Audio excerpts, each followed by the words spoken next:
Kia ora, my name is Elia. As I've turned on the news recently, I've seen children in Gaza being killed. I've seen mothers calling out from the rubble of their destroyed homes and fathers kneeling by the gravesides of their children. This is a tragedy. As we are shown these harrowing images, the journalist explains how the Palestinians have suffered from Israeli airstrikes. The Israelis who say they are targeting Hamas militants. But a picture speaks 1,000 words, and the pictures are telling us that this is Israel's war on Gaza's children. We in the West are left wondering, these Jews, through history, they've been the victims of genocide and hatred. They've just come out of the Holocaust. You'd think that, of all peoples, they would be the ones to have mercy toward the children. Why aren't they showing compassion? But are the Israelis really heartless child killers as the media portrays? Several UNRWA schools have been hit in this conflict, supposedly by Israeli rocket fire.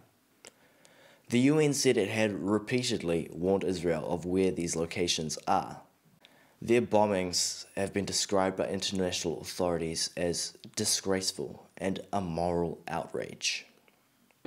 During the IDF's ground operation in Gaza, they have found tunnel entrances and weapons not only in homes, mosques and hospitals, but in United Nations-run schools and health clinics. Hamas know that there are children in these areas, and yet, this is where they choose to shoot their rockets from. Why is the UN surprised when Israel shoots back? Not only do Hamas exploit their children as human shields, but they use them to build their terror tunnels. 160 kids were killed in the making of Hamas tunnel network. Why isn't that condemned as a moral outrage? It has been said that Israel's blockade on Gaza has limited their ability to build hospitals and schools, thus forcing the Palestinians into poverty. But in fact, 4,680 trucks carrying gravel, iron, cement, wood and other supplies have entered Gaza from Israel since the beginning of the year. Instead of building hospitals for their kids, they've used their kids to build terror tunnels. Hamas have spent over $90 million, largely aid money, on its tunnel network. Just think of what they could have done for themselves if they weren't so busy plotting against Israel. And speaking of plots, what were Hamas planning to do with this tunnel network? In their investigations, the IDF have discovered plans for a massive attack on Israeli citizens.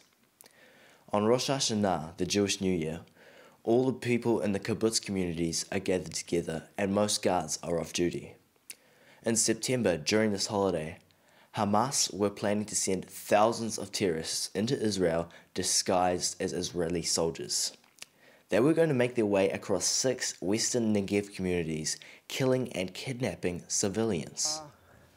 In the tunnels, the IDF have found handcuffs, sedatives, motorcycles, and rooms adjoining the main network, indicating that hostages was a prime objective. Just imagine what a blow that would be to Israel. A few years ago, Israel traded 1,027 captured terrorists to secure Gilad Shalit, a soldier who had been held hostage by Hamas for 5 years. Now, if Israel were to suffer a massacre, have terrorists let loose in their country, and have kids held captive in Gaza all at the same time, it would have been an absolute disaster. While Hamas are trying their best to kill children, Israel are trying their best to protect them, whether they are Israeli or Palestinian. Colonel Richard Kemp, former commander of British forces in Afghanistan, had this to say after Israel's last conflict with Hamas. The IDF did more to safeguard the rights of civilians in a combat zone than any other army in the history of warfare. Before destroying a terror site, Israel will warn the civilians in the area by dropping leaflets, sending text messages and making phone calls. Often they will first send a roof knocker, A rocket that makes a loud noise but can't inflict any harm. But when the people try to flee, Hamas won't let them. Instead, they stand on the roof of the targeted building, literally being used as shields. And though the IDF do so much to avoid civilian casualties, they still won't bomb the building if they know there are civilians present. More than half of Israel's planned operations are called off for this reason. Since the 8th of July, Israel has sent about 2,000 trucks filled with food, water and health needs into Gaza. They even opened a hospital on the border for Palestinians. Hamas blocked its people from accessing it. You see, it's more than just Hamas not caring about their children. They see them as being honored when they are killed in the name of jihad, holy war. When a Palestinian child dies as a human shield, he is called a martyr. Hamas exists to annihilate Jews. This hatred is their purpose. And they're teaching their kids the same thing. It's indoctrinated in mosques, in schools. اليهود صح؟ انت بدك تصيري زيه؟ ان شاء الله لما تكبري. لما تخ اليهود. كلهم؟ In children's TV shows. It is with pride that Hamas lead their people to their ends. Hamas leaders have publicly praised their civilians for their self-sacrifice. رسم خارطة الوطن بدمائكم بأشلائكم والتحية كل التحية كذلك الشعب الفلسطيني الذي يقدم التضحيات الجسام من الأطفال والنساء والشيوخ والمساجد والمنازل وكل هذه وهو يلتف حول المقاومة. Hamas acts to kill. Israel acts to protect. So considering that Hamas aren't doing a very good job of killing civilians anyway, besides their own, one has to wonder, why do they keep shooting? Hamas fire at Israel from within civilian areas to draw Israeli counterfire. When the Palestinian children die, they can say to the camera, "Look at my child. See what the Israelis are doing to us." The terrorists make themselves the targets and then hide behind children, so that Israel is blamed for their children's deaths. And it seems that the United Nations and the media are only too ready to comply with this deception. You see, Israel wants peace. Hamas wants anything but peace. If they wanted peace, they wouldn't have broken 6 ceasefires. They wouldn't have started this conflict in the first place. They deprive their children of their education and health needs and instead use them for terrorism. That school that the IDF bombed killing 10, strong evidence has come up that that was staged. The rocket landed in the courtyard and Hamas saw an opportunity and placed the bodies there afterwards.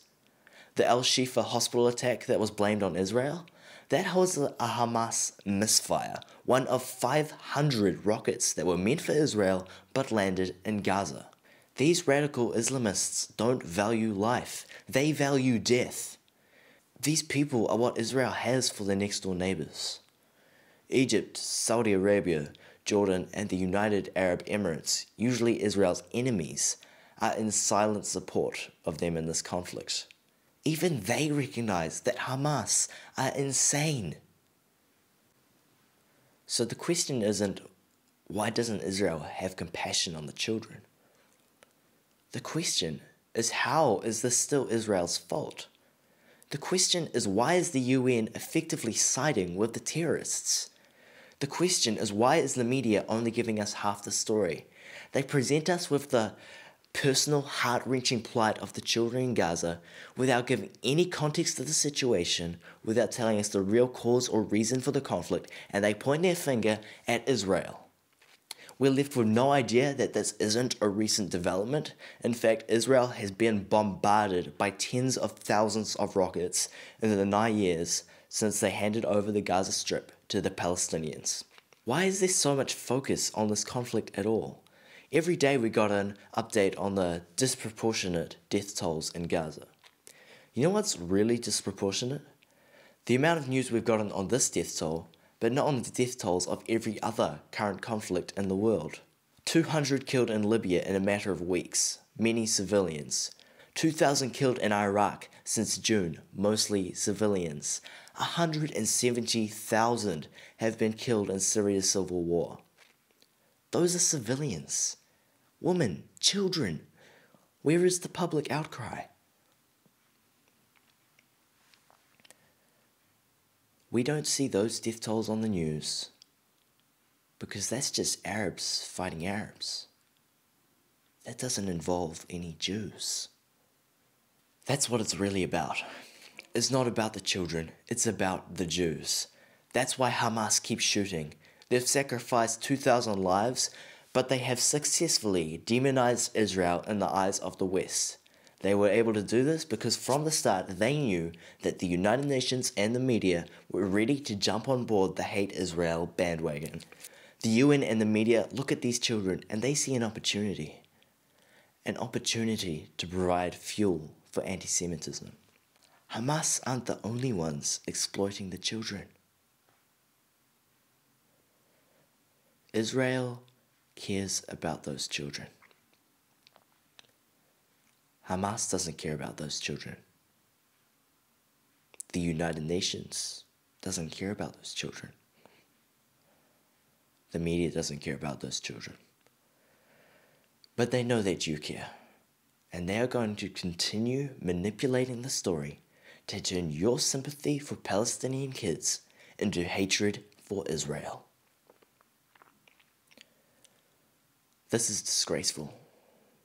This is a moral outrage.